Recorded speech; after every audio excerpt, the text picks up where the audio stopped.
Welcome to Earth.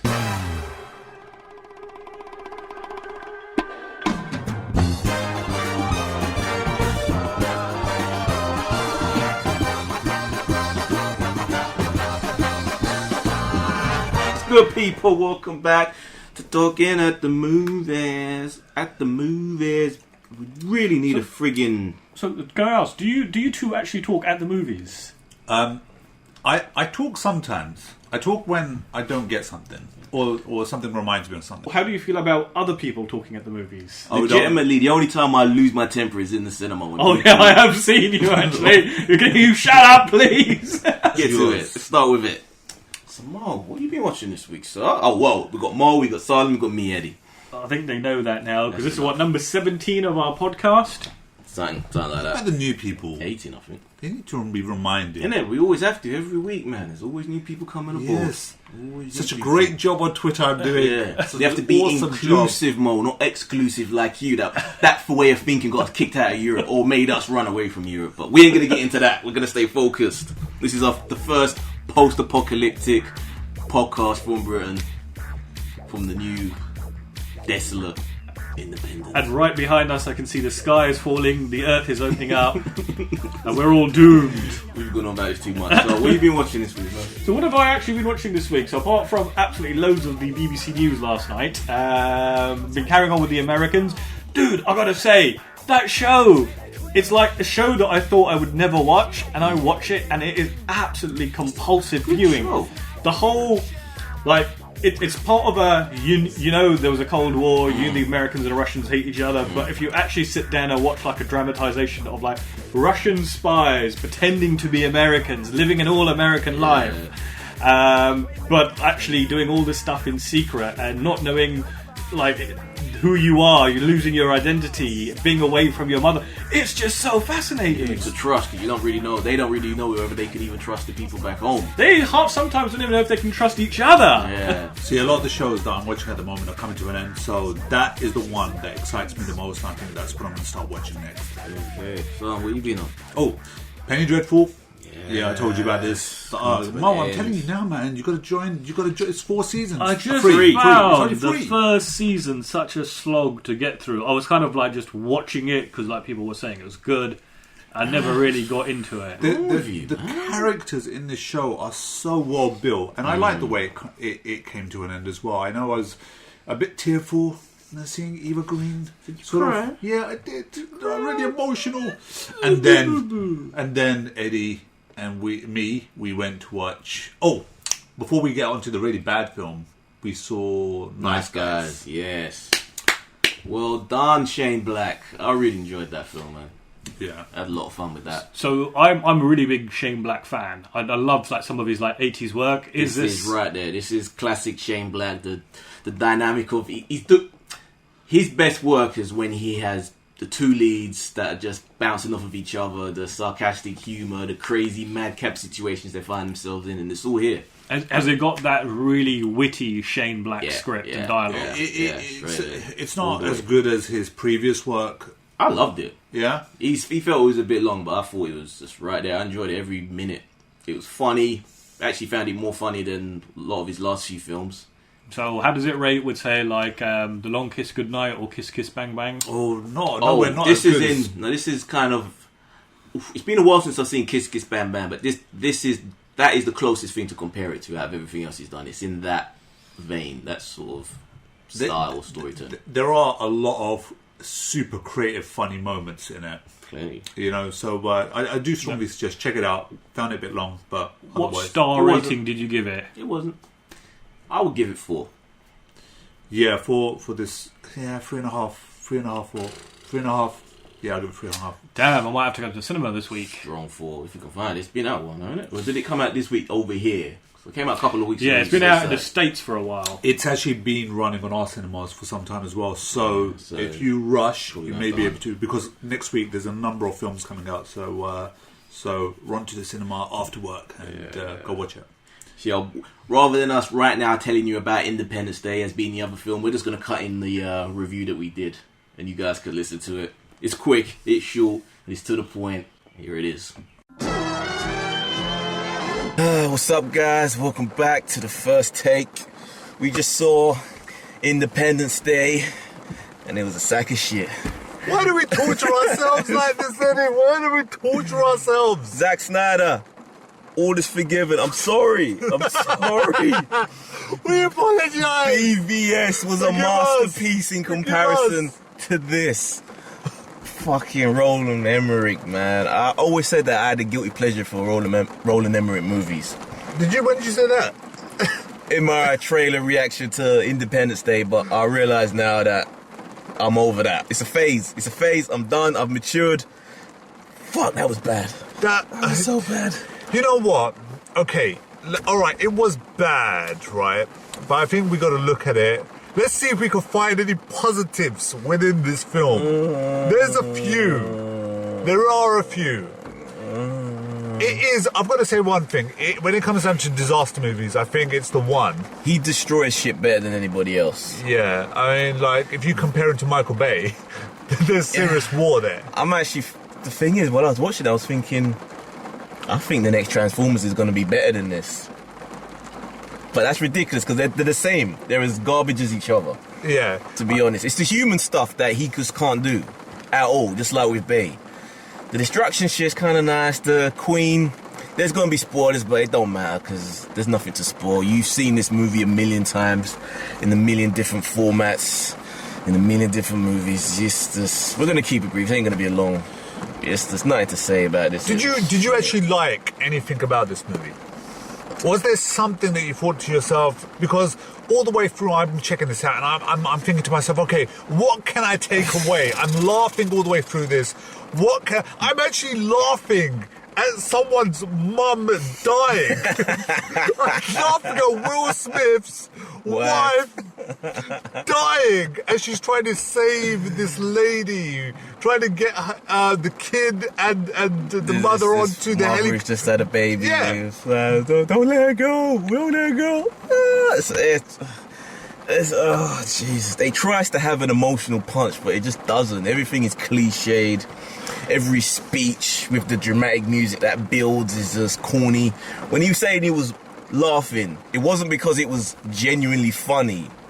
It was just because it was so bad. Like they tried to include and be all inclusive in their diverse cast, and they had this dude from Africa, this warlord, the most embarrassing character I've ever seen in a fucking movie. Man.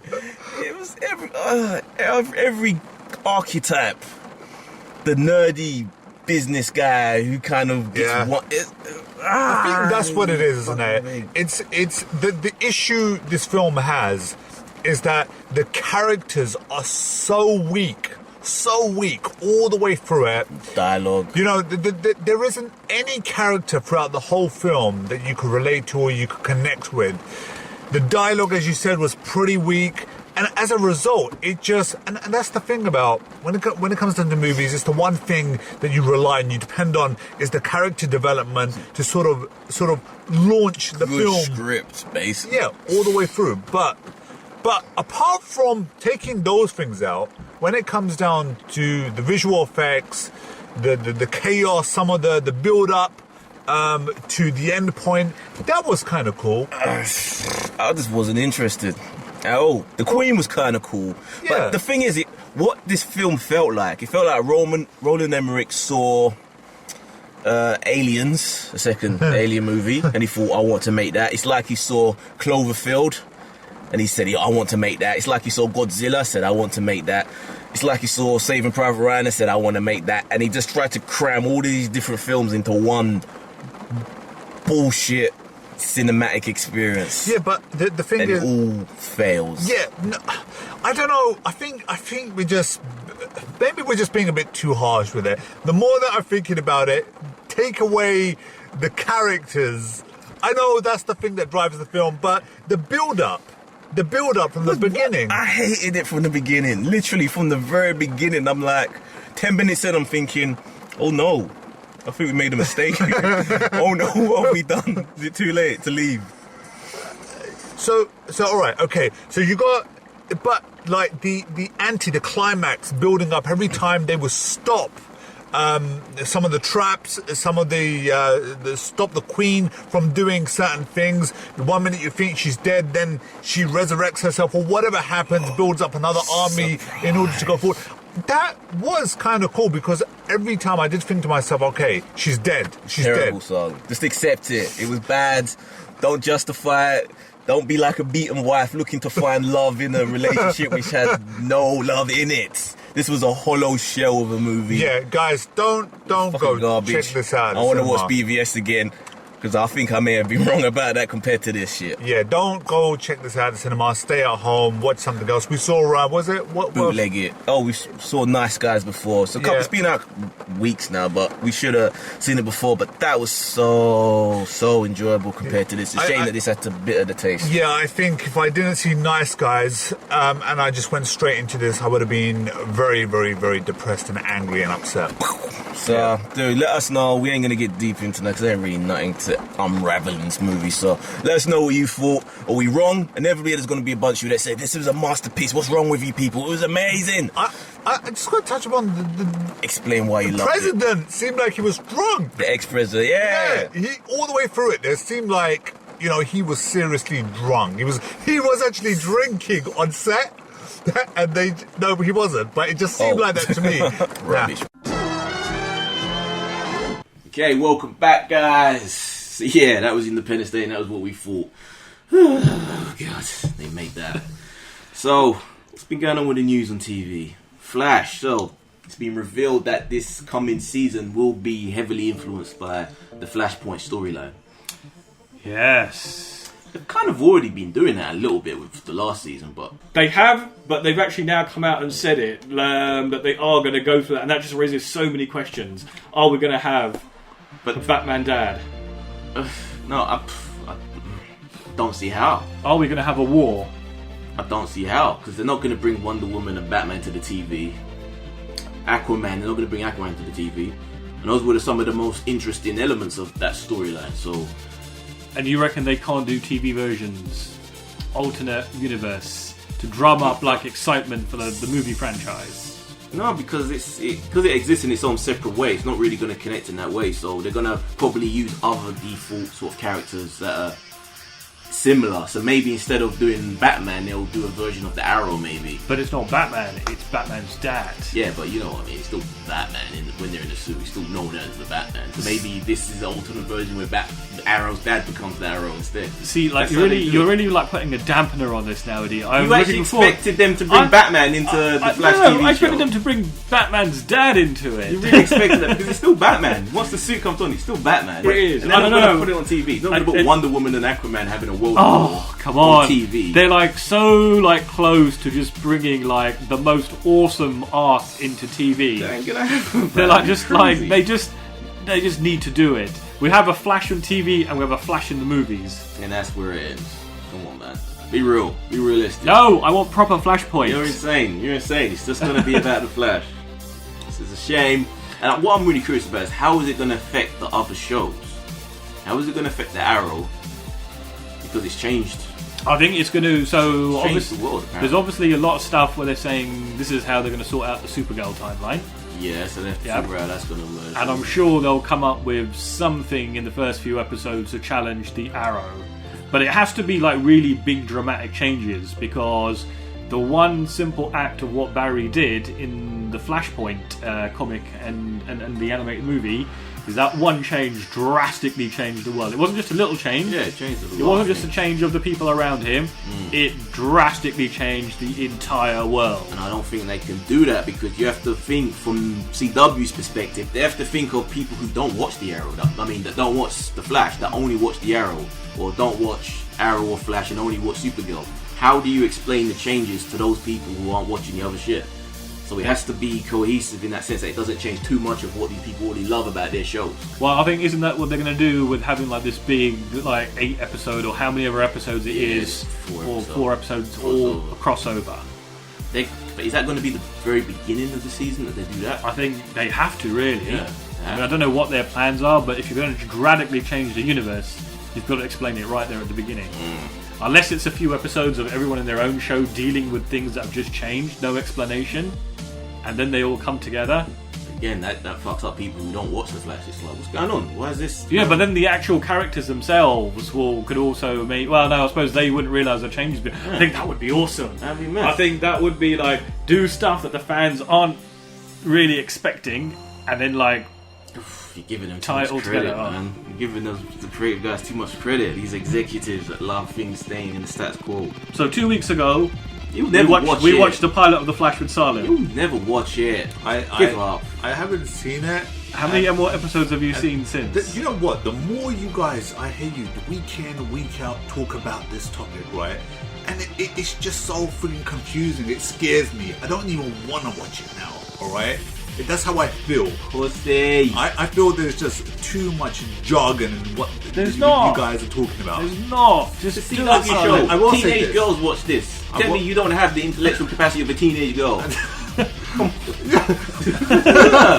did that come from? They're the staple. They're the foundation of what holds the CW network together. Yes, what I'm saying. It's got nothing to do with Yes, intellect. it It's has. got Yes, it something has. to do with interest. I have no interest in this. You show me an episode Hold on, 2 wait. weeks ago. Why have you no interest? Because you go and watch all the superhero movies. Exactly. And okay, I know, I'm telling you now, The Arrow is not a great show, and I agree with you, and I haven't watched it. But The Flash truly is like one of those shows that, despite its low budget, despite it being on CW, despite it being by the same people that make The Arrow, it's actually a good show. See, a couple of years back, right? It's something that you guys did speak about, and I suppose there's moments that you bring up, and that does get me excited about Batman's dad being Batman. And now we saw an anime a couple of years back, you know the one that I'm talking about, right? And that really gets me excited if they went down that route. Well, that's the storyline they're going to do next season. Are you sure about that? I No, don't. Flashpoint. It's an adapted version. It's of an adapted Flashpoint. well, that it's doesn't like- mean Batman is going to be in it. Yeah, but it's like Civil War was an adapted version of Civil but War. It was nothing like the comics. It was nothing like the comic, but it was Civil War. based on the comic, Yeah. but they still made it In enjoyable. in name only. So they're going to have this as Flashpoint in name only, but it's not really going to have the elements that made the comic book that so damn interesting. It's going to be completely different. So I would I'm have curious, but Yeah, I wouldn't want to see Batman in. I just wouldn't want to see it. I just don't think they could do it in the right way, and that's what scares me. on TV. Yeah. Can you see that? Just seeing Batman on TV, just kind of no. Why not? Because in a couple of years, we're going to see Flash on TV and Flash in the movies. Yeah, but the thing is, with the Flash on TV, that's where it all started. He was on TV. I know it doesn't. He's on TV, so you kind of accept it. So when you see him in a movie, it's not too bad. I suppose that's the way I. No, I think they need to move away from this fear that their fans are stupid. The fans are not stupid. Some will gravitate to the show, some will gravitate to the movies, some will gravitate to both. Use your IP. Yeah, but they ain't. You have to always be careful about overkilling and overexposure of certain characters. So it makes sense to me why they don't want Batman to be on TV. It's their most valuable property. Exposure of Batman. We've just had 3 Batman movies. A fourth one, another one in the That's works. every 2 years, 2 to 3 years. It's not like literally a movie and then a TV series throughout the year, then another movie and then TV. It'd be too much. Yeah, but people who don't want to watch the TV show won't be forced to watch It'll it. fuck everything up, man. You can't do that. It wouldn't work.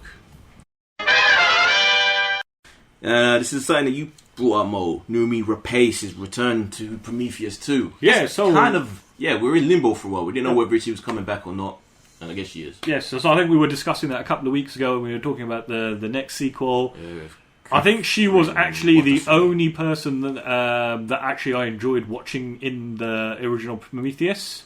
I liked Fassbender. Oh, Fassbender, it was good, I think, but like she actually made that. She carried that film. She made it really enjoyable to watch. So I'm glad she's returning. So hopefully this does mean that the original and the new one will tie in, and it won't be like a whole separate entry. I thought we always knew it was going to be some sort of continuation, but I presumed, and I'm still thinking that her appearance in this, it wasn't like a big confirmation that it was one of the lead roles. I think it was it's more just that she's returning. I think it was more just that she got spotted on set or some shit like that. So it could just be, because I think Catherine Watterson is the main actress in this one. The one that's rumoured to be Sigourney Weaver's character's mother, rumoured. So we don't know. Numi Rapace's character may only appear in some sort of maybe Numi Dreamlike Rapace vision or finds the ship that what's her face, and then she sees one of those hologram recordings, and that's where we see Numi Rapace and how. See, that kind of like that makes no sense because you had this whole entry in the first movie where it ends on a kind of a cliffhanger. She's like completely super pissed now. She wants to go to the aliens' homeworld. She wants to let vengeance. She died. Yeah. We don't get she that most likely story. will die. I reckon Catherine Watson and whoever else she's got on her ship are going in pursuit of her, and they'll find this ship. I reckon they'll find Fassbender because he's supposed to be coming back, but he's a machine. That means he doesn't age. That means he's still going to be as he is. And then he maybe will tell him about what happened to Numi Rapace's character, or again, we'll see as a hologram memory thing of what happened to her. But she's not going to be the main character this time around, so we're not seeing her. I think what you said actually makes perfect sense of them coming across a recording and or being told sort of the story of what happened to her by obviously the AI. That works. So potentially the most interesting part of this Prometheus sequel isn't going to happen. Yep. How do you feel? I feel betrayed. I've waited all this time, having seen the shitty movie twice now. Oh, did you see it twice? Why would you see a shit movie twice? 'Cause I saw it with you, Yeah. and then I saw it with somebody else. You took them to watch a shitty movie. Wow. No. Why would you do I had that? to pretend that I hadn't been to see it. Oh, that whole girlfriend situation. No. Yeah, it makes sense now.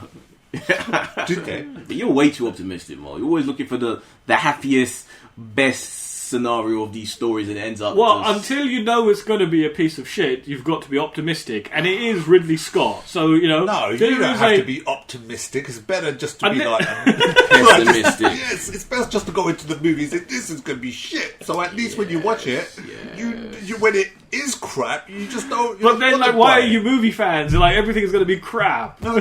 But there's some films that we are optimistic about. Trust those who are worthy of trust. Like Independence Day. Yes. Well, speaking of which, Stargate.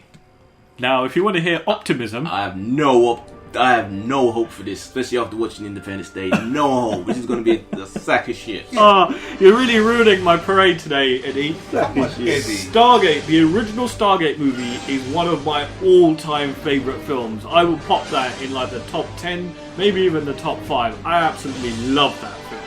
Good luck. I love the TV show, I love the spin-offs, and the fact that the two...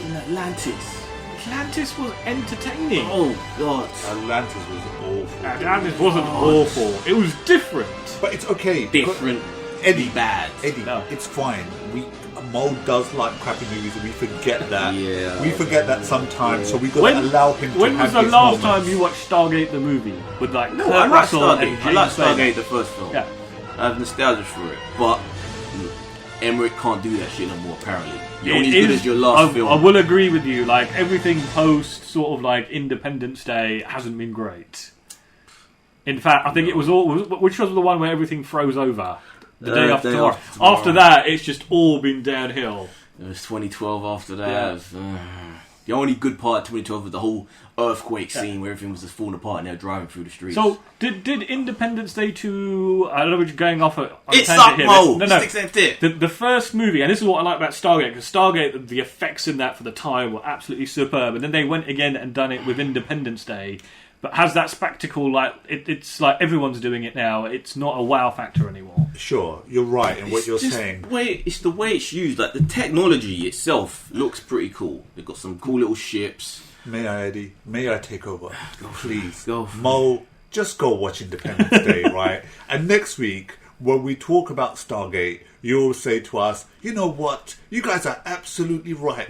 I don't want to see this film. There you go. I have- problem solved. I have hope for this, because I've wanted to see sequels to the Stargate movies since the first one, because they originally envisioned this as like as a trilogy. Apparently there is some like 4.5 hour cut of the original movie, which they've talked about doing but never actually released, and actually seeing the different layers of the different sort of like the I can't remember what the name of the aliens are now, but like the fact that there is a whole race of them, they all act as gods. It's just I really want to see this, and I really want to hope that it's good. Okay. Give me a second, man. We'll talk amongst yourself. Solomon. Yes, Eddie. Can I ask you something quickly? Yeah. I think there's something wrong with Mo. Yeah. I don't, like, seriously, how come he just doesn't see the light? Listen, the thing is, there is something, seriously, I think he's got some sort of weird condition. We were kids. Really? Yeah. When we were kids, there was an episode of Stargate running, and I beat the crap out of him, and I smashed his face straight into the Stargate. And after that, he's just had this, need for Stargate in his life. It's the day when I beat him up. I think after that, he can't let go of Stargate. It's that makes sense. engraved inside his head. So you've just admitting that you are, in fact, a violent person. So it's not Eddie that's told been you not to listen. women. We told you to step aside and speak while we I had our little say, conversation. screw you and screw you. I'm excited for a Stargate reboot. I just don't want pretty boy actors. I want the caliber of... You're screaming straight into the mic, and our sound levels are going all over the place. I want Kurt Russell caliber. I want James Spader caliber. And don't tell me James Spader is not a great actor. Listen, I tell you what. Just go. What's that other film? That crappy film called City of Gods or something? That really rubbish one that's running at the cinema. No, City of Gods is a classic. No, You mean Gods of Egypt? There you go. Right. I tell you what, Mo. Right. Go to watch Gods of Egypt. I'll do a hypnosis session on you guys. For those that you guys don't, for you guys that don't know, I'm trained in hypnosis, right? So I'm going to put you into a hypnosis state. Hey, Mo, can I have a word with you? Quietly, can I quickly have a word with you? Solomon thinks he can actually hypnotise people. I've noticed this. I didn't want to say anything before, but he's persisting with this. What's wrong with him? I think he's hypnotised himself. That's a good point. Anyway, Solomon, what are you saying? So hold on a minute. So what you're basically saying is you enjoyed the original Stargate movie. It's a guilty pleasure. Yeah. But it's Emmerich's ability to deliver a good movie. Not the fact that it's Stargate. No. It's not the fact that it's Stargate. It's just his filmmaking. The biggest weakness of this is the same thing that Snyder has as a weakness, the same thing that Michael Bay has a weakness. It's the human stuff. He can blow shit up beautifully. But as soon as people have to stop and actually start talking to each other, that's when it all just falls apart. And that's what we said in our review as well. That's the biggest problem with Independence Day. And we see that when it comes down to Stargate. I actually want to see a friggin' awesome Stargate. I do. Potentially. Did you enjoy the original Stargate movie? Yes, I loved it. But I just don't want to see it in his hands. But it's his creation. Fuck him. Yeah. Well, hold on. You've seen Stargate in someone else's hands. We had like 10 seasons. Yeah, but 10 it was a TV show. It was a cheap-ass TV show. Well, no, it was a HBO production, the first 5 seasons. That didn't look like... Was it Showtime? I can't remember which one. It was one of those bloody two. way, that was HBO. But that was a good show. I know he hates it, and if you listen to DVD commentary, he really ridicules it. There you go. But as a fan of the show, it was an enjoyable show. Yeah, it was okay. And I want to see more. Yeah. I want to return to that universe. Alright. Okay, it was okay. My name is Paul Kersey. How's my wife? I'm sorry. She died a few minutes ago, Mr. Kersey. Any chance of catching these men? There's a chance, sure. Just a chance. I'd be less than honest if I gave you more hope, Mr. Kersey. This is Paul Kersey. This is the story of a man who decided to clean up the most violent town in the world. I said turn around. Hand me the money. He begins where all the super cops leave off. Call him a mad vigilante. Call him a hero. Either way, he's always on target. We want you to get out of New York. Permanently. Never make a death wish. Because a death wish always comes true.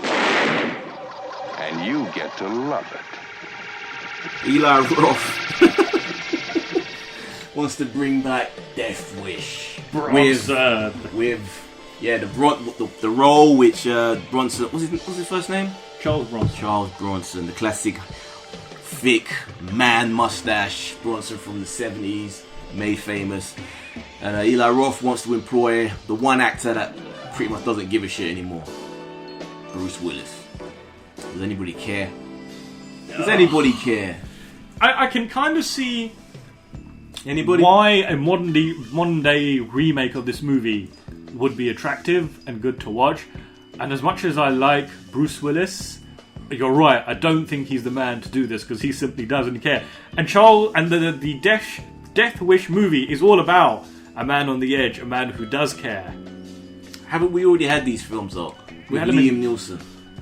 That was Taken, and that's Liam Neeson, yeah, who plays the same character in every movie. And what did Charles Bronson do? Every movie. He was the original man. From The Mechanic to Death Wish, he was the same. Everything he did. And, dude, Taken was pretty much what these Death Wish movies are. No, yeah, I can kind of see where you're going with that. Yeah.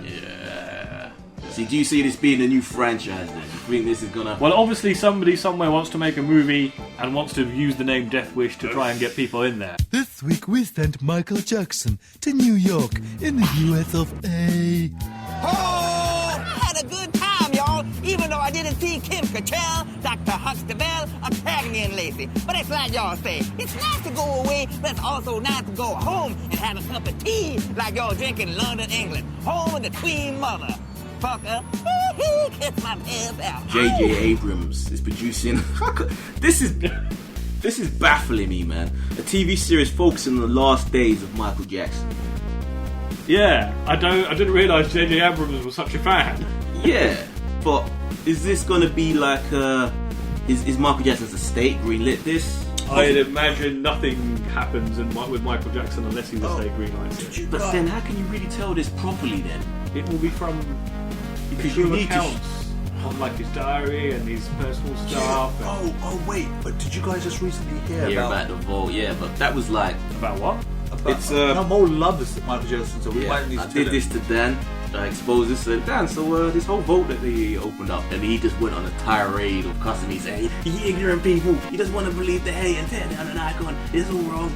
Right, okay, well, they the thing is, it was decades ago that this supposed to have happened. And there's no evidence of it even, so that's the so this is what you're going to tell me is supposed. So not based in fact or reality or evidence. Supposedly someone on the side of the prosecution. Someone on the side of the prosecution. Someone without a name on a side that was trying to besmirch this good man's name. Listen, we should have just gone. We shouldn't have even told Mo that part. We should have just said this already came out. You should have just spread more misinformation. Well, think about it. Let's just hypothetically here. You're a lawyer and you're trying to put somebody in prison that you have the evidence, you've seen the evidence, you know this person's guilty, but they get away with it. And they're free and they're idolized and people held them up as being a genius, but you know that they're guilty. Would you, down the road, think, fuck it, I'm just going to put this stuff out there? Would you get to a point where you just want to just spread the evidence out unofficially? Lawyers are the nicest, greatest people in the whole wide world. That shit. Yeah? You, come on now, Mo. See, if look, let me speak for Mo, because I've known Mo for a very long time.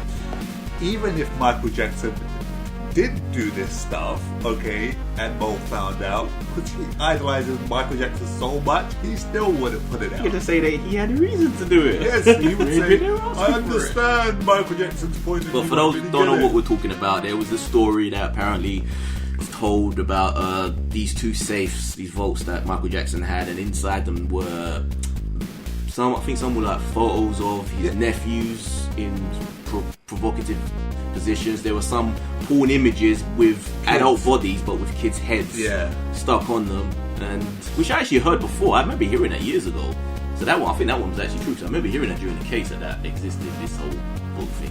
But yeah, there's a whole bunch of this shit, and pictures of himself apparently. But I also remember hearing Michael Jackson slept in an oxygen chamber, that him and Janet Jackson were the same person. Oxygen chamber thing makes sense. All this alternative therapies. Look how he died. Look how his freaking rectal hospital. Is that his clause to get out there by just saying, look, because if there's kids' pictures on adult, maybe that's a justification. Yeah, that's the clause to get out, right? No, I don't think that holds up at all, though. But okay. But whatever. But we're getting off track now. Come on, TV show. J.J. Abrams produced. So what? Michael Jackson's going to be stuck on a bed the whole time? That's no. These his last few days. So he would have been preparing for his concert. He would have been like deep in rehearsal. He would have probably been in turmoil. You'll probably see him popping pills. It's a shitty show, man. I don't want to watch that. Yeah, but do you not want to watch that because you just don't like Michael Jackson? It just doesn't sound interesting to me. okay, so let's create a different scenario, put somebody else there. Would that same situation about to die, would that interest you then? Well, no, because he just died from it wasn't like a dramatic death. It wasn't. Yeah, but it's the story. Why'd you always take it away from the fans, What about the people it makes that want? So you want to see this now? Michael Jackson. So you want to see this now? Explain to me why. Explain to me why. Wait, let me finish. I don't want to see this. However, I'm trying to think about it from the fans' point of view. People do want to see this stuff. Take Mo, for example. The fans' point of view. Yes. What makes this interesting? Well, okay. Well, first of all, it's friggin' Michael Jackson. People want to know that story. Okay, they may not get it in the way that it originally took place, but they will get bits and pieces of it, and that should be enough for them. And it could be a really, really interesting show. Okay, Mo, as a die-hard Michael Jackson fan, what is it you want to see from this? I'm not entirely sure, to be honest. I wouldn't have said, like, before I read this story that I would have been interested in watching it, and I'm not entirely sure I am now, because you are right. What are we going to see? We're going to see a guy who's on the edge, who's having difficulty with, like, substance abuse. The fact that J.J. Abrams is involved, I think, is what is the story here, because he doesn't really do cheap, and he really does, like, entertaining, spectacular. So what's the actual story though? What's there? It's the truth, Eddie. We'll find out that he was murdered by his doctor's incompetence. There has to be something. There has to be some other interesting string that follows us through from episode to episode, but I can't see it. At this point, I can't see it. Well, there's the like visions going back to his childhood, all that sort of stuff. I actually can't remember. Is it dramatized or is it a documentary? I don't know. It just says TV series, so that's presuming like, dramatized. If it's a TV series, we'll have to wait and see. I want to know who's going to freaking play him. Ben Affleck nearly directed Force Awakens. I have absolutely no belief that this is anywhere near true. Why? Because this is the first time I've heard it. He's not, as much as I like Ben, he's not the first name that I think would have popped up. His name may have been mentioned somewhere, but I can't think anybody at Lucasfilm, Kathleen Kennedy, the Disney board ever said, you know what, let's get Ben Affleck to direct this. You're mad if you think exactly. Do you remember he won the Oscar by this point? Oh yeah, like I said, I'm not saying that Ben Affleck is a bad director. J.J. won an Oscar. I'm really excited the fact that he's doing the new Batman. The fact that he has done, I absolutely love that the one he won the Oscar for. But directing a Star Wars movie? Why? What? Why? I mean, we're talking about one of the best, as far as I'm concerned, one of the best directors in Hollywood. Right, so name me a movie that he has done that is heavily involves special effects. That doesn't matter, man.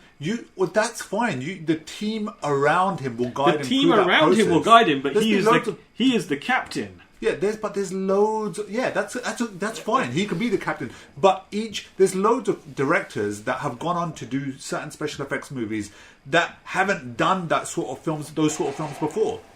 I don't believe that for a minute. Why would he lie? Why would Michael Jackson lie?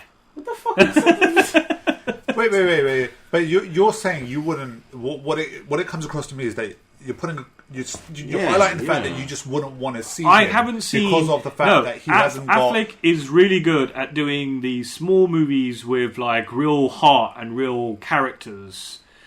I've yet to see him do something that's big budget and lots of special effects. So Batman. Why would he not? What does that mean about him? Plenty of directors do big films that haven't done. Look at the guy from who's directing the new Spider-Man. Yeah, exactly. He hadn't done anything big. The guy that did Jurassic World hadn't done anything big at that point. Yes, Jurassic World. This is normal. No, I Wait, you're saying Jurassic World when you haven't even seen the film? And I never will. Oh, rubbish! This guy. Why has he even on this podcast? No, we gotta have Mo. Mo's the Oracle. I've got to believe that he knows something that we don't. So, are you saying you would have rather have seen The Force Awakens directed by Ben Affleck? No. I'm not saying we would have rathered, but it's an interesting thing to know that he was offered it and there was the potential for him to do it at some point.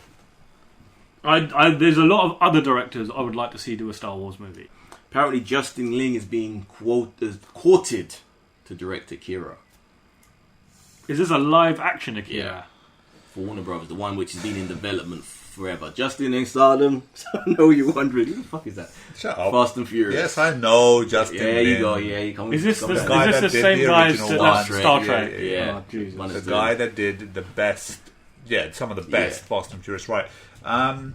Doing Not James Wong. no. James Wan was the horror director. Yes, I know. Eddie, why do you have to like say it out for me like I'm dyslexic? Other Asian guy. Huh? The other Asian guy. Yes, I know. All right. Now this is the thing.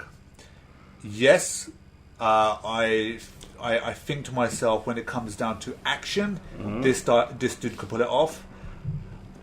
But this Akira has such a warm. When I look back, It shouldn't be touched. Yes, That's what you try to get to. I don't. You're want right. High five. Should not be touched. Akira's a classic. You I didn't love high it. five me. You just clapped your own hand. Just destroying the magic. I don't Let care. me have that, could I ya? don't care. No, Wouldn't let me have it, could ya? He clapped his own hand and tried to. There was the high That was five. for real.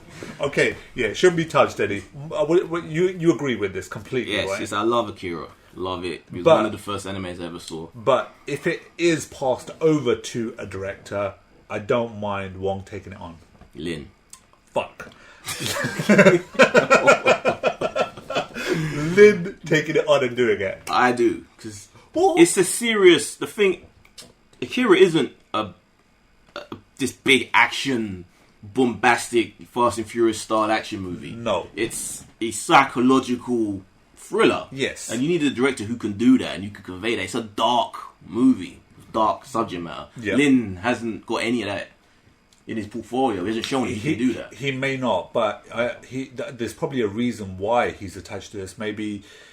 Because they want to make a commercial film. Well, what about, okay, he understands this property, he spent time with it, he grew up with it, he really enjoys it, and it's something that he truly wants to do.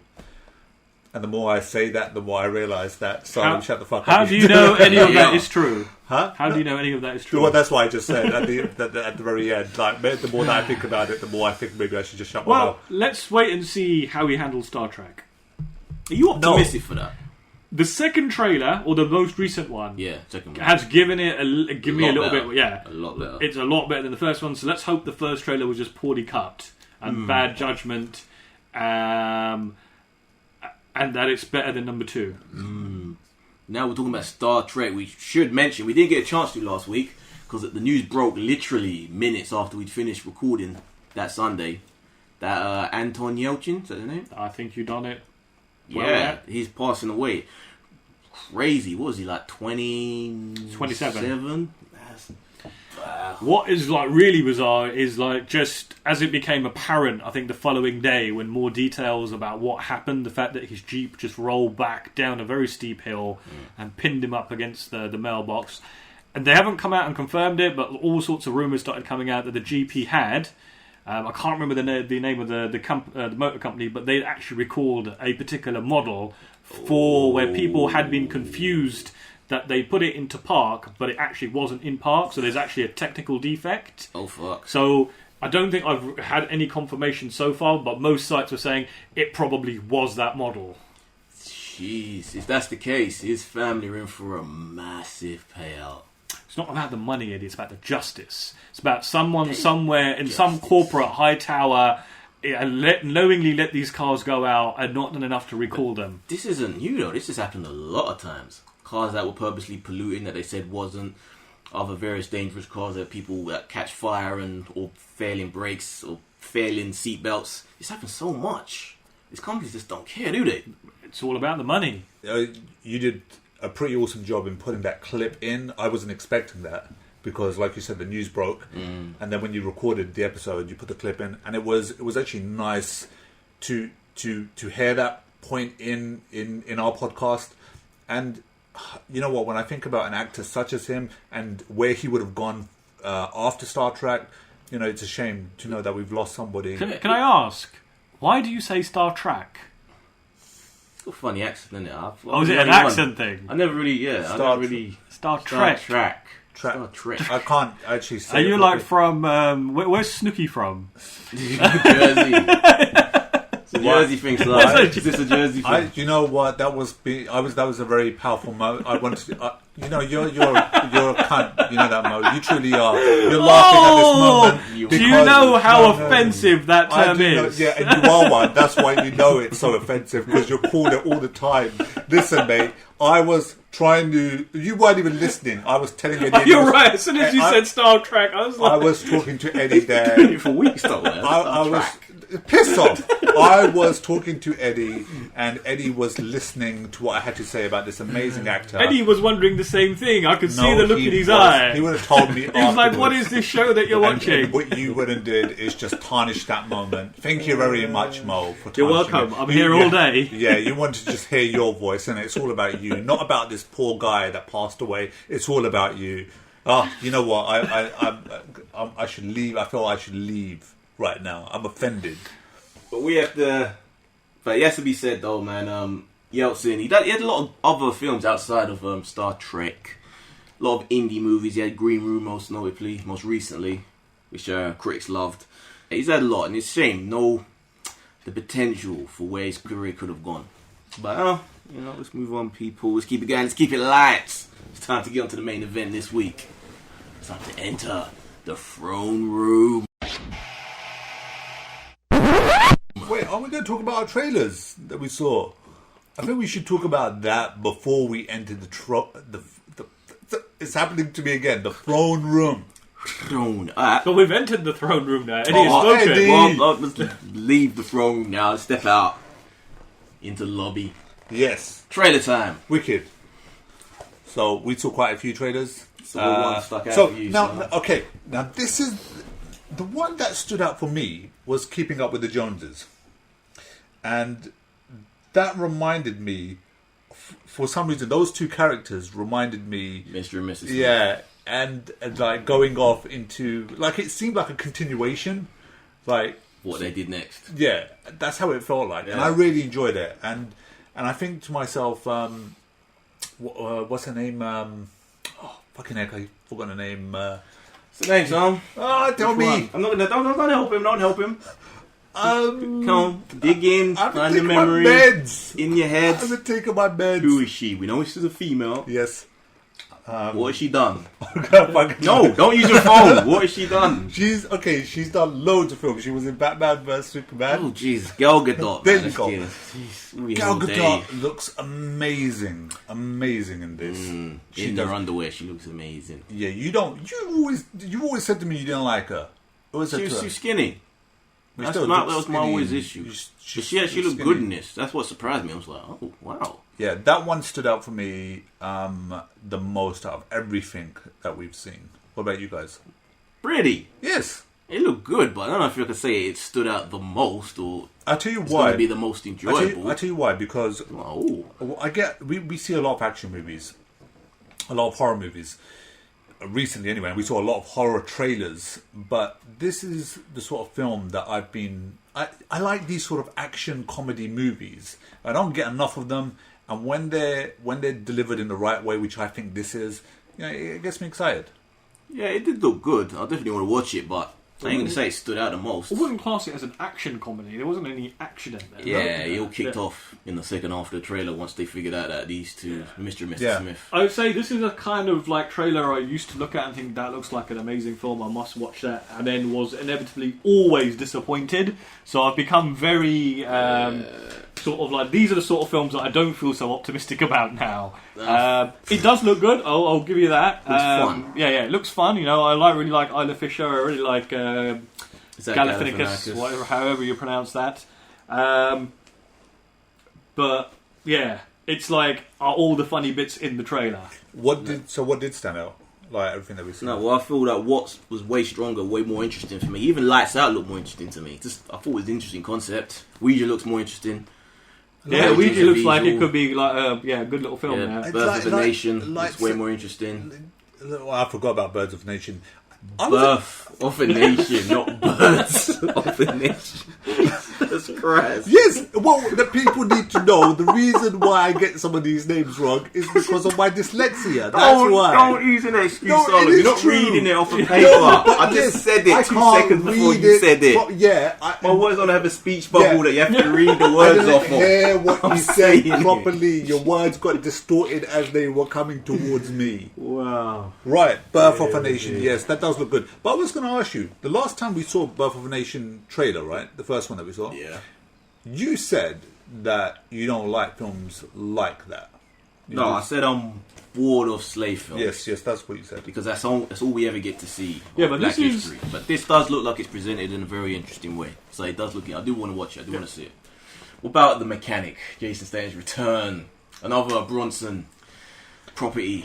See, this is how I really usually approach a Jason Statham movie. The last one I remember seeing was The Transporter. When it first came out. That's a long time ago, man. After that, It's like I've never 10 been years. interested in watching a single one of these I films. enjoy, in a guilty way, his films, but this, I don't know, something about this. It feels weird. It feels wrong that Jessica Alba's in it. It feels like this is so beneath her. I will say it looked at least entertaining. Wait.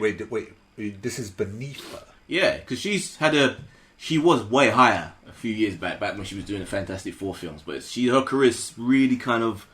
And it's because she's done the Fantastic Four films. Nah, it was the Machete movies, the Robert Rodriguez movies, and the Spy Kids that have dragged her down. No, wait. Sin City 2. Because she's basically just a girlfriend that gets kidnapped and needs to be rescued. Yeah, but what other? She hasn't. Look, I think she's pretty awesome, but her portfolio, when you look at it, what films really truly stand out, and you can say, "Oh my She god, had she the one did." with Paul Walker, which she was a co-leading actress in that. Sin City. And then there was Sin City. She was a co-leading And actress obviously in that. her best performance, Good Luck Chuck. Oh shit, that was terrible. There was the one with Casey Affleck, the killing me something. He killed me or they killed me. Yeah, but that was some time back. These So are what's I'm saying. no, That's she what I'm hasn't saying. been- These were movies where these were quality movies to a degree. Some of them where she was the co-leading star, and these were quality movies. This is like a straight-to-video type shit. Nah, man. Yeah, Okay, fine. Okay, it may be straight to video, This but is Seagal level. No, it's not. Yes, it is. This movie was a Steven it's Seagal not. movie. So you weren't impressed with the trailer at all? It didn't No. look, say, at least entertaining? No. It didn't interest me at all. Complete. And her just playing a girlfriend that gets kidnapped, needs rescuing. Just Yeah, all right. That terrible. I would love to see a movie where it's the guy that gets kidnapped and the girl has to go on a killing rampage. Yeah, there's a few films like that. Who's that? Yeah, There's- what's his name? yeah. Any? I can't think of any, but I know. I'm sure I've seen. You're few. hoping. No, in your I heart, know. you believe that they exist. Right, if there are any, can someone leave a comment on the YouTube video? Yeah. Yeah. I would like to go and see one of those. Where the husband or boyfriend gets kidnapped, and it's the girlfriend that has to do the rescuing. They don't exist. Someone's a liar, or you need people to expose him for his lies. I suppose like the long kiss goodnight in a sort of way, but the husband doesn't get kidnapped, Yeah, kills him, but it yeah. is the wife who goes on a rampage. Yeah, but the husband needs to be involved. And Kill Bill doesn't count because the husband doesn't get kidnapped again. It's just the boyfriend who kidnaps the daughter, but doesn't count. All right. Okay. Yeah. Was there anything else that stood out? Trailer-wise? Jack Reacher? Yeah, it looks entertaining. It kind of looks what you expect. The problem is, this trailer highlights, for some reason for me, probably doesn't for anyone else, but for me, it highlights the issue that people had with the first Jack Reacher when Tom Cruise was cast. It was that the character from the book is supposed to be, basically looks like The Rock. 6'4", he's supposed to be hench, massive. This trailer had Tom Cruise running around beating people up like he was a 6'4", 300 pounds of pure muscle bad guy. Yeah, But that's what Tom Cruise is, isn't he? No, What at all. He's a imp. Basically, Well, wait a minute, they had him He's portrayed too proper much. cut, though. They had him portrayed too much as this sort of unstoppable for his size. It just didn't seem. He seemed too unstoppable. Size to does. me. It's like It your does technique. matter. Come It's your on, it's technique. rubbish. Oh, size size- does matter. size- No, I will does say though, actually talking about the movie, I really enjoyed the first film, but I don't remember anything about it. I remember when I watched it, I I was liked that was good, I enjoyed the first but I actually can't remember anything about it. But okay, what you just said about the main character in the books being this really big hench dude. People, the big fans of the books, hated that Tom Cruise was cast. So what you're saying is you want Dwayne Johnson to be in that role? But it would have made this trailer have more impact, or at least make more sense. The way that he was just going around destroying everybody, like he's just Wolverine. He's just trained, like cold-blooded killer. There's a point where I don't like seeing heroes who are untouchable.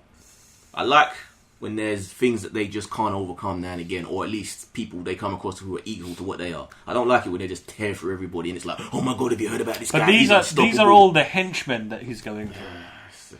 But I will say one thing, Colby Smulders. Yeah, this is a massive role for her. Like she's jump. Like being shot like into a Tom Cruise movie. Big jump, man. It's good. It's good. I like seeing her on the big screen.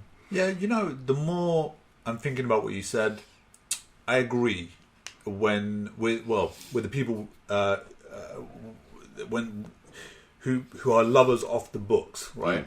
Yeah. I would have actually preferred it as a bigger guy. And someone who just basically, did that whole thing about not being stopped, but I would have preferred him just to be slightly bigger. Yeah. I think there would have been much more of an impact with... Exactly. And when I think about the first one, although I did enjoy it, there would have been... I think they would have got... There would have been more word of mouth, if you like, and about think about this movie. The way that people always describe more Jack word Reacher. Of mouth? Think about how Tom the people... Cruise. Yeah, but that doesn't really hold as much weight anymore. Really? Because Jack Reacher, the first one, didn't even do that good. Yeah, like there was people that didn't know about this film. Edge of Tomorrow didn't do good. Like Tom Cruise movies aren't these massive blockbusters anymore. But I'm saying, look how the people describe the character of Jack Reacher in the films. It's always like, oh my god, I've heard about you, you're a legend. Oh, there's a big dent in my table. It was done by someone. Tom Cruise ain't gonna put someone's dent in a metal table. Yeah, and those are the things, those are the inconsistencies that really show up for me. Yeah. It's a shame. But it could be a fun film still. The first one was fun. This one could be, again. You know, I'm up for it. Anything else? Miss Peregrine's Home for Peculiar Children. Thumbs up, but not really much to talk about there, to be honest. Pretty much the same trailer as the first. So can we now enter the throne room, people? We can, but before we enter the throne room, I just want to say, guys, follow us on Twitter, Facebook. What? Mo was whispering American there Honey. for some reason. Oh, you can't just say it, Mo. You don't have to whisper. I didn't want to interrupt Salim's advertising. Mo, that's so nice. See, normally they just talk all over me. Cut him off. As soon as he gets going, just put the kibosh in it. But yeah, American Honey. Shia LaBeouf. Yeah, that looked good. I did like that. It did, you're right. It kind of like gave me a nagging feeling of Spring Breakers in the back of my mind. Dude. I know the two movies aren't really similar, but it had that same kind of like hippie style. It looked rubbish. You serious? Yes, I don't like it. Did you not... I was going to say, did you not read all of the quotes of people who reviewed it, but then it comes back to this whole dyslexic argument that you always keep bringing up every 2 seconds. People obviously love it. No.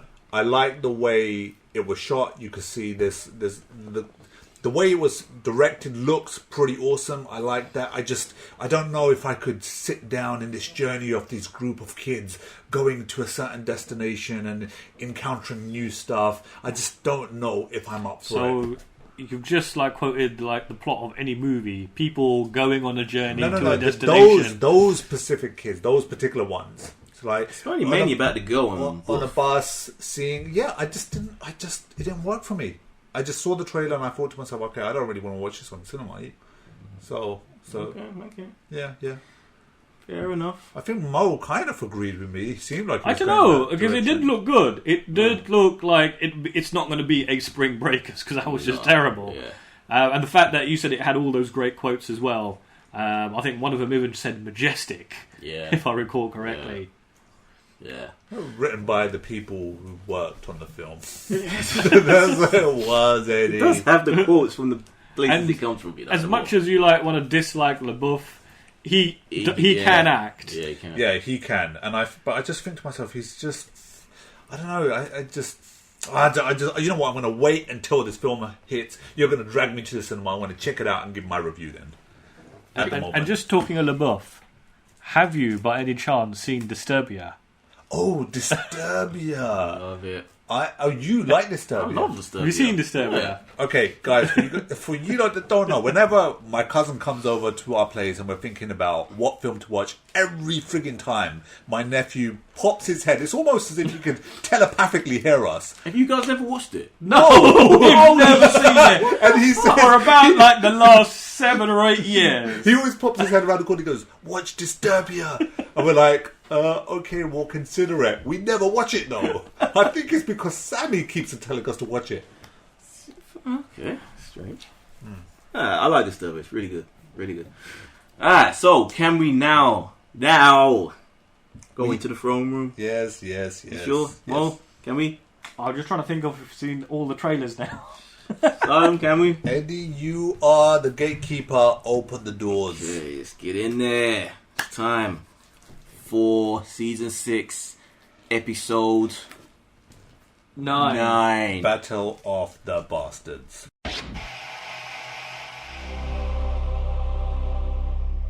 I don't even need my notes because there were only like 2 storylines to keep track of. Yes, thank God. So let's start with Daenerys then.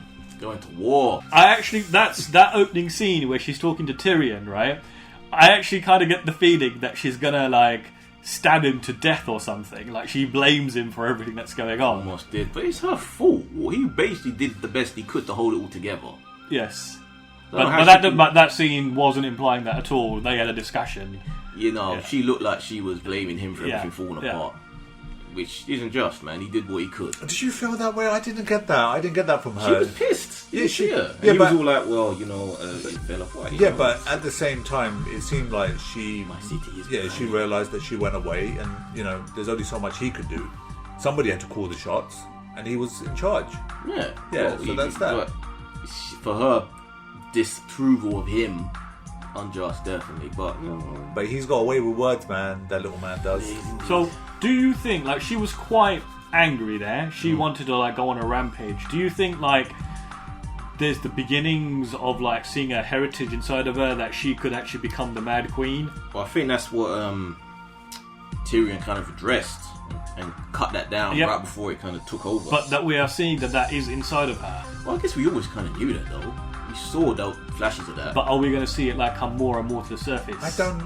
Well, may do, but I haven't seen any of that at any point, to be honest. The way you see it, you don't. No, I do not see. So you don't see it like this week. Like she wanted to like destroy the Masters. The anguish she had while she was talking to Tyrion. The fact that Tyrion addressed it as well. Addressed it.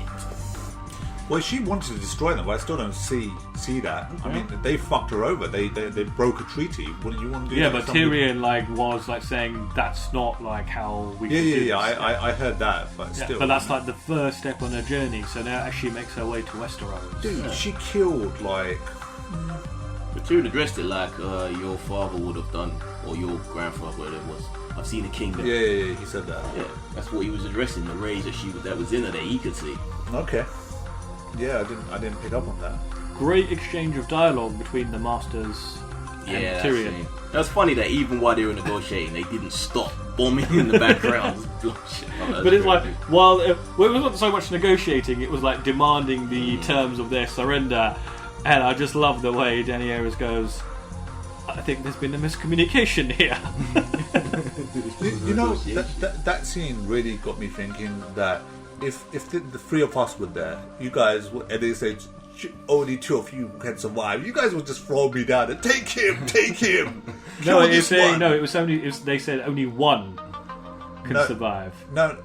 One of you has to die. Yeah, but because they both were snakes. Yeah, I think that's what you guys would have done.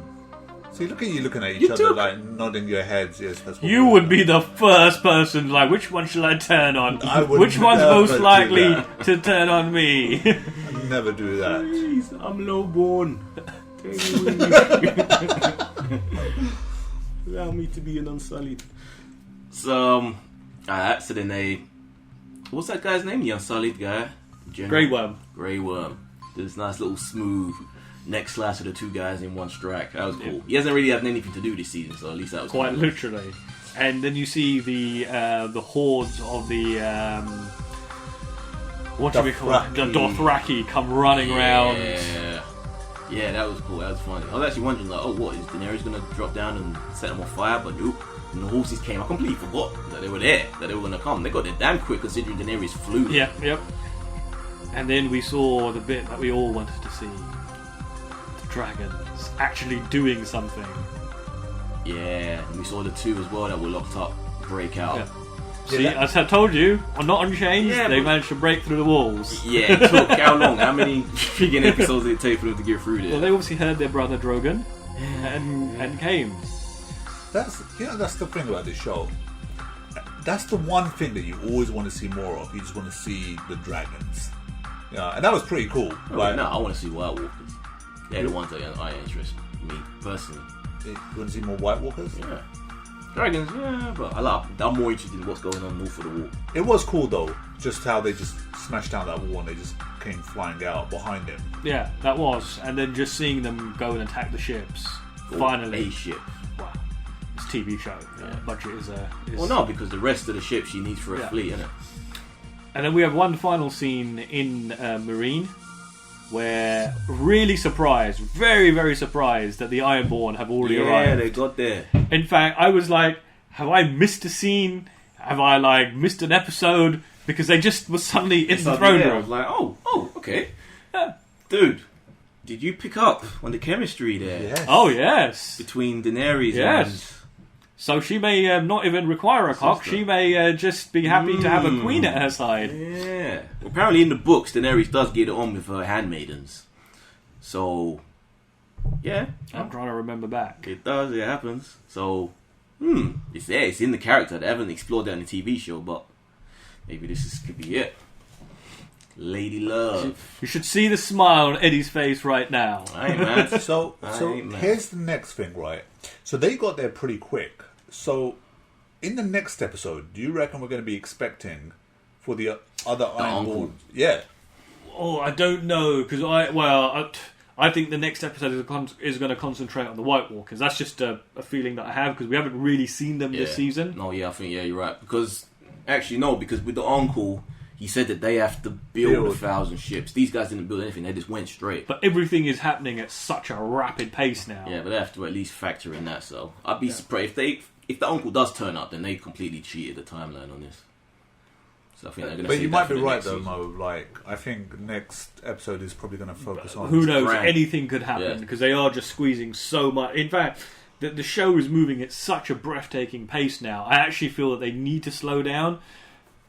Yeah, but we'll get to it after when we get to the end. So so they did that, and apparently they're on their side now. They've made a deal. The Ironborn will be free. They're just not allowed to rape and pillage anymore, which is their way. Like, they're going to listen to that. Yeah, shit. and she so happily just agreed. Naive as fuck. Yeah. So then on to the big show. And a big show it was. I don't trust Sansa. Why wouldn't you not? Why? See, this is another one you haven't picked up on then. The fact that she isn't trustworthy. Not just the fact that she wouldn't spare Jon his frigging putting his life on the line and all those men that that were left to slaughter, even though she knew that there was backup coming. That she didn't say anything. She didn't even when he was asking her, what option do I have? Well, did she know backup was coming? All she sent was a pigeon. But she could have even just told her that. There's no logical reason as to why she wouldn't reveal that she did. You're absolutely right. There is no logical reason. Yeah. But maybe she didn't know that there was. Even if she didn't know, she could still say, "I've sent a pigeon, or dispatch a rider and go and find but out." then the story of it would just like, hey, just think about that as her just saying that in a conversation. I don't think that but would it work. makes sense because if you're we know putting the that. strategy to a war, you need to know all of the factors in that war, and if that's what he's doing on the board, but we can't. Fine, but that's just hope. You don't know that's going to happen, Yeah, but so you still can't turn have around and say. She still has to say that there's a possibility that we could have more. Oh, there's men. a possibility Yeah, you that have we could to. have You more have to men. even say for her not to do that and just to say and just to let him go off, or even because she was with Littlefinger when they came. Yeah, the cavalry. she was. Yeah, Couldn't she could have been waiting somewhere else. Couldn't they have a rider come quickly to let them know? Okay, they're here. We're on our way. No, man. Listen, You don't think that? Okay, there's this to say. You don't think there's anything wrong with what Sansa's doing. You don't pick up on any distrustful behavior. No. Wow. None whatsoever. Wow. I don't pick it up. Just wow. Yet. I So don't you see don't see that in Dany. You don't see that in Sansa. I think people are just too harsh. Wow. On, like, just why can't you just think to yourself what this girl has been through? Do you What pick it up on him more? To a certain degree, yes. That- And I can see that this is the beginning of the change of her character. Yeah. And the fact... Cersei Jr. And the fact that Littlefinger is sitting next to her on a horse and he is smiling. The biggest smile you could ever imagine. I know we're jumping ahead here. Yeah. And I think, like, if he offered to marry her, she would do it just so she could grab that I power. think she feels that he's the only one she can rely on. Yeah. That's the sad thing. And I reckon there's two factors here with Sansa that I'm worried about. One is that she was more concerned with her own revenge over anybody else's life. She didn't even give a shit about Rickon dying. Barely even registered Well, I it. don't But think there's she- been enough time to register that. Yeah, that happened but- on the but- battlefield. but come on. We saw Wait, Jon give a shit. Yeah, but she, as far as she's concerned, and Even you when the should body be. went past, you could see it on Jon's face. Her was just kind of Yeah, acknowledging. but to be fair, she knew because she said to him in the tent, Yeah, she "Don't play expected his it. game." She expected Yeah, it. he's but gonna still. make. And Jon, like an idiot, still ran Yeah, out. that's a different matter. Yeah. Though, but I'm talking about when he was Yeah. there. Rickon was right there. Okay, that's another thing. But that's one thing. Rickon, let's say, and Rickon, who doesn't zigzag, who just runs in a straight goddamn line. Getting ahead of yourself, bro. We'll get to that. But then the other issue is that I think she's insecure about her position as being the head of Winterfell against Jon's claim. Yeah, that's going to be a nasty conversation. Yeah, that's another thing I'm worried about. Okay. Yeah, sure. Do you think Jon wants to be the head of Winterfell? No. I don't think Do you he not cares think, like, about- after all these, like, years of being treated as the bastard, the outsider, like the eldest of the surviving children now, I honestly that don't it's his right? think he has that ambition. He doesn't. But I think the men will look to him Yeah. as being the man to be the one. And that may be what I is don't going to know, piss her man. off. But no. But they all know that he's a bastard. Let's think. He's a of it. Lord Commander. Yeah, he's Alright. the leader of the army. He was Yeah. there at the front. That's He- why I think men are going to be loyal to him. The people who have fought next to him, the wildlings, are They're going to all be on his dead. side. No, dead. Well, that's a lot of them are dead, but there's going to be There's some like there. only 6 of them. There's a few of them there. Into the castle. The wall, they're loyal to him. They answer to him still, even though he's not the commander. His boy is. Yeah, And I think a lot of people will, by default, want to go to Jon over Sansa. And there'll obviously be this And whole she ain't gonna like that. mystical thing about him, the man who Yeah. died and Came- came back to life. Plus, you got the Red Witch on his side as well for whatever how that unfolds. she's gonna die. Yeah, what's his face is gonna kill her, Davos. You see the look when once he figured out that. Oh, yeah. Yeah, that this is how. This is what you Princess do. died. Oh, I actually like Jon's like talk with her as well, where he says like, "If I die this time, don't bring me back." But how do you think Davos is gonna do this though, man? It's like, By fire? well, Would that be poetic to burn her? so he wasn't there when that happened, so he doesn't know it happened. But he saw right?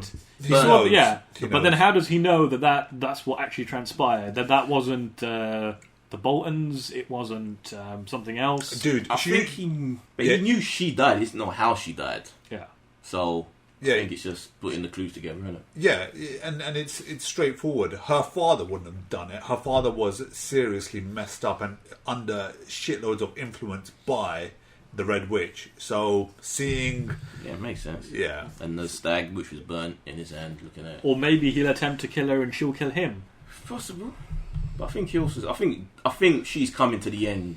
you could of see, her- yeah, yeah. her story is, yeah, there's Stuff, nothing yeah. left. Although she was supposed, like she said that she was wrong, it wasn't Stannis, it's actually Jon Snow. That's Jon's story, though. I reckon her job was to bring him back, and that's what she's done. So now it's her time to die. Now, I just want to address something on going back to the battle. If I was a giant, okay, I would have shitloads of armor around me. What the hell is this dude doing? Doesn't he think Well- that most of his people have died? But they don't have Yeah, I was armor. gonna say, in the why North. would he have armor?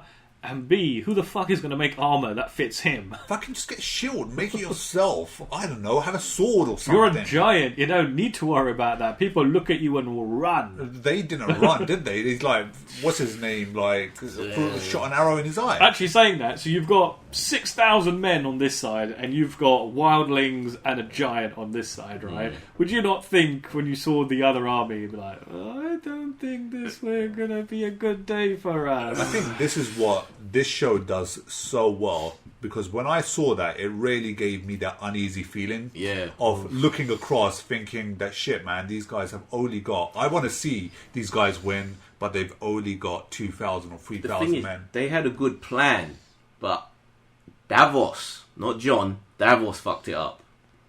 Because when John rode, he didn't tell everyone else to charge or to go with him. He went on his own to save his brother, and I can't blame him for doing that. He hasn't seen him for God knows how many years now. So he went to try and save his brother, but he didn't tell. It was Davos that told him, fuck this, let's go. And he commanded. Davos knows the plan. Davos had. Well, no, because otherwise John would have been hacked to bits. Yeah, but even if he did, Davos knows the plan. So he could still execute that. They had a particular It doesn't strategy. really look as though there was a plan or a strategy. It was like, They explained meet them it. in the middle. No, they explained it when they were on that other scene when they were looking at the ward. It was a pincer move. Yeah, but like John didn't stick to it at all. Like he Yeah, just ran out, and then he stood there with a sword against this marching horde. But I can't. As stupid as it was, I can't blame him doing that for his Then brother. you can't blame But Davos. I can't blame Davos Because he had Davos no had reason. because he saw like their general just like Yeah, run but and- he knew it was a but dumb the thing. battle will be over as soon as those men would lose heart and they wouldn't want to fight. Oh, they could have just stuck to the plan, man. Guys, Even let if he us drops. know. Are you on Mo's side with Davos, or do you agree with Eddie's Jon Snow? What are you saying exactly? You're saying That was his fault. He was the one that commanded the army to charge and out of formation and just to fuck it all and just go. There you go. Rather than stick to what the plan was. Do you agree with that? But as soon as John died, the people who were supposed to fight for him would have lost interest. That's a possibility. But if it's a decent army, they'll still go.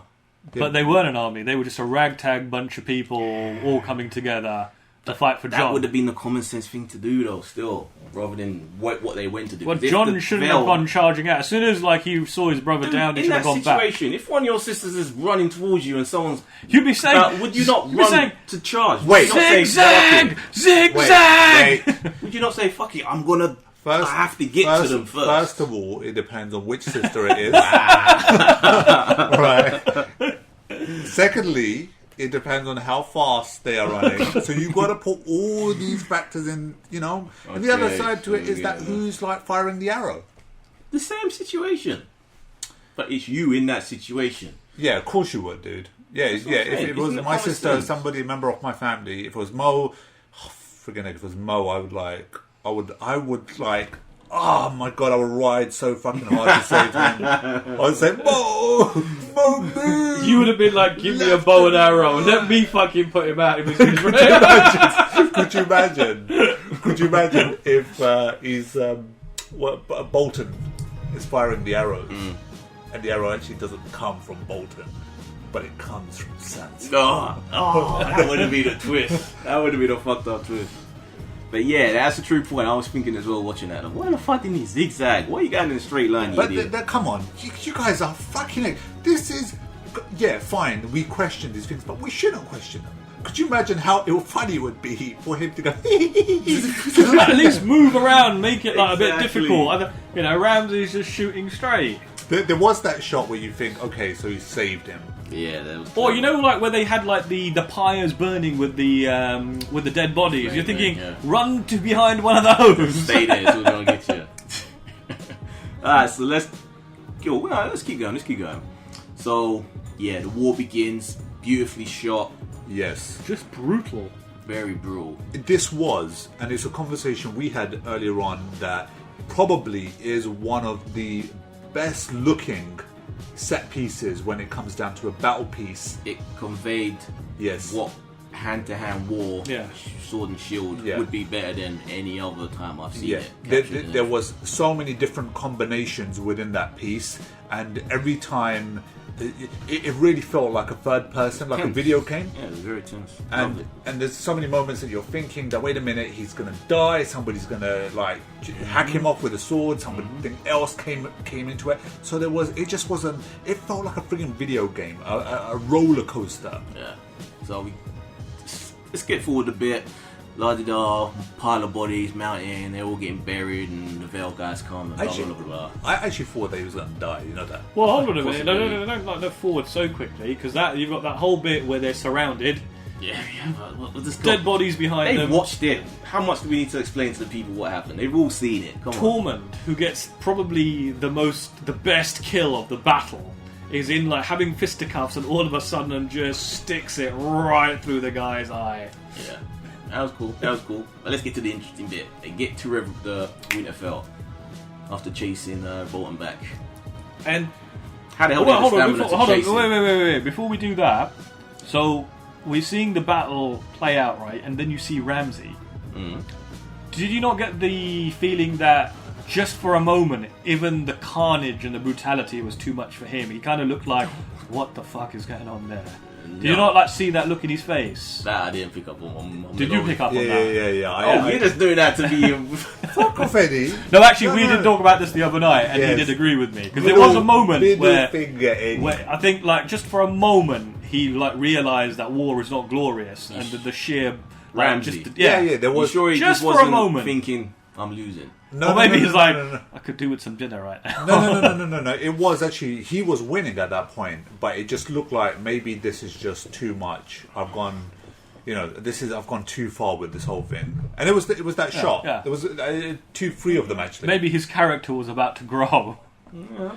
And then you see how much of a complete bastard he really is. Instead of fleeing, instead of running, he stands there in front of Jon's army and fucking puts an arrow in the giant's eye. Oh no, this is after they're chasing back to Winterfell. Yeah. Like, no regret, no remorse, no like, I'm gonna get out of here. There's a question though, because Jon was just standing there staring at the giant. So Ramsay could have just shot Jon instead. Maybe he was that bad a shot. Then that actually getting Rick on was a fluke. He hit the fucking eye. The giant in the bloody eye. He could have just saved that arrow and just got Jon instead.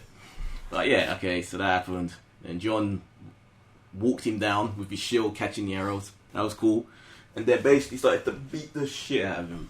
Literally. Very satisfying. Until he saw Sansa and thought, okay, no, this is your kill. You deserve this. Yeah, I was kind of thinking like, I want him to die, but I don't want him to die this way. I want like a special death for him. I did think he was going to die at that point as well. And I was like, and you can tell whoever came up with how he dies put a lot of time, energy, and thought into making sure that it was poetic, that justice would serve, and the fans would be happy. That Sansa/Cersei Jr. got to give her speech. And let this be a lesson to you. Disappear, your name will disappear. If you have pets, don't not feed them for 7 days. Wow, I love that. I love how that he was just there looking at him, staring at him for a second. Then, oh, it's so painful. These are my hounds. They won't attack me. Should we test it on your cats? I think we should test it on his cats. Did you think for a second? We should do that afterwards. We shall. But did you think for a minute when he said, I'm a part of you now, you can't kill me, I'm a part of you now, that he was maybe referring to the possibility that Sansa was pregnant? Yes, I did think that. I suppose there's always that possibility. And it is Game of Thrones, so it's probably more than a possibility. Yeah, we don't really know what the time period has been since she's left, so it's hard to gauge whether that's a possibility or not. But it'd be stupid though, because in that same time you've got like the ships come from to Daenerys' place. Well, think about what she's wearing though. She could hide it if she felt she needed to. Or if she felt ashamed by it. She could hide it. Yeah, maybe. Maybe Littlefinger feels like that. Maybe that would be Littlefinger's in to say that, okay, I'll be the father, marry me, and I will raise it. I think he would do that. He'd see that as an opportunity, and claim it to be his own. Well, that in itself will create another twist for the show, wouldn't it? If she was, and it would fulfill the prophecy of her being an idiot, doing more dumb shit. Okay, so predictions. Final episode. What will it be? I reckon it's brand heavy, this one. Yeah, I think we'll see a lot of White Walkers, because we saw them like for one episode and they didn't really do anything apart from the fact that they were amassing together. Yeah. So are they finally going to come to the wall? But it's not going to be a battle. The battle's always for the second to last Yes, episode. it is, yes. So this one will just be more of a set things up, shock ending. I think probably we'll see Sam return again, because he disappeared and now he has the sword. Okay. And I think there'll be some consequences to Cersei, that storyline. Yeah. That'd be interesting. Yeah, that's definitely going to have to happen. I don't think we're going to get much Daenerys, if anything, this time.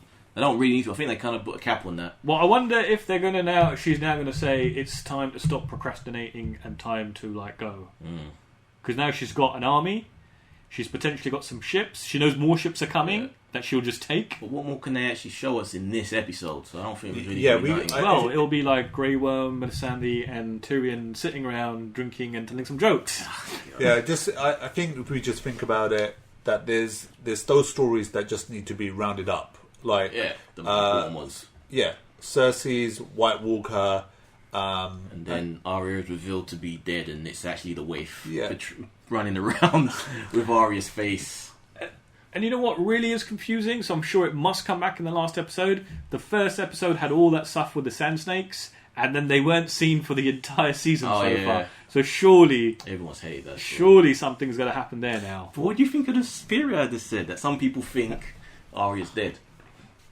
Arya is dead. And that it's the waif as Arya. That's just... He wants to slot in. Sorry, guys. I'm not saying this is what we want, but I'm saying this is a theory that's out there, so it's worth speaking about it. No, I think she wants to go back. No, the waif wants to slot herself into Arya's idyllic life as she thinks it is. Nope. And be doesn't work. Arya Stark of Winterfell. Does not work. No.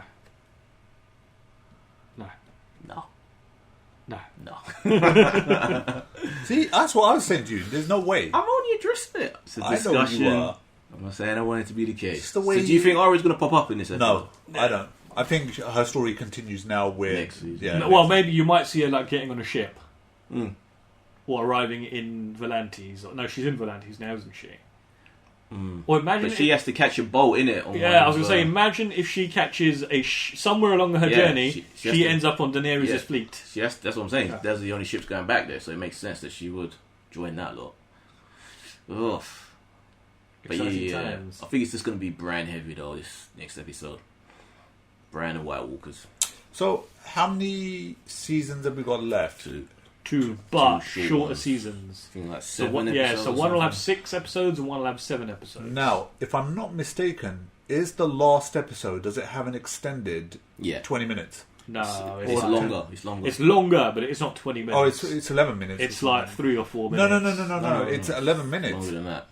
It's about 10. It's an extra 10, 15 minutes. Didn't they say it's like 180 seconds longer than any of the other episodes they've done? No. I'm pretty sure it's longer than that. It ain't going to be 11 minutes. It'd be I hope it is. Yeah, because that there's some other stories. Although it's fine how they've kind of pushed it seems like they've come to an end for this season. I would like to see a slight little extension on them. Maybe the Sand Snakes can make their little appearance at the end of this one somehow. Yeah, I'm actually wondering where they're gonna fit into this whole. Well, everything that's going on. What part are they going to play in? Well, they want to attack the Lannisters, don't they? Yeah, but they've all got so much other shit going on, man. I don't know, there doesn't seem to be anything here. Look up later. Talking of running time, do you know, like most shows or movies that you watch when you're not interested, you keep looking at the time to see how long it runs for? Do you find yourself with Game of Thrones looking at the time thinking, no, how are they going to wrap this up in like 10 minutes? Sometimes I do, yeah.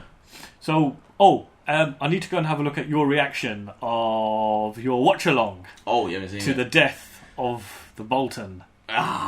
Very happy. A lot of applause. A lot of nom. It's funny, because as soon as I saw the episode, I went to see his reaction straight after. And Check I it was out. like, First take, YouTube. Let's wrap this up, guys. It's coming to the end, but I'm looking forward to this week.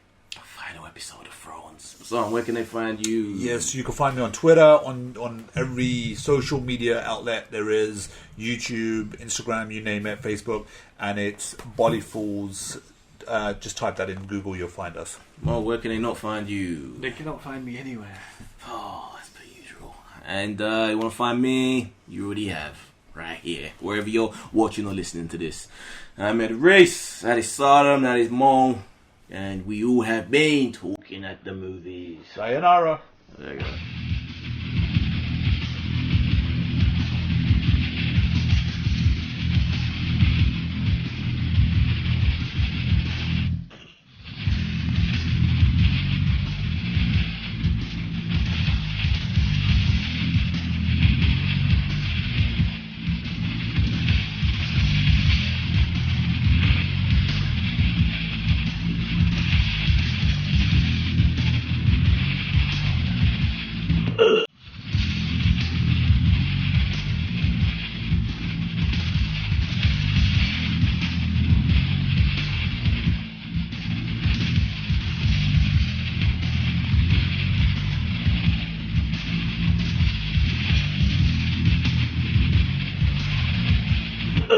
ugh.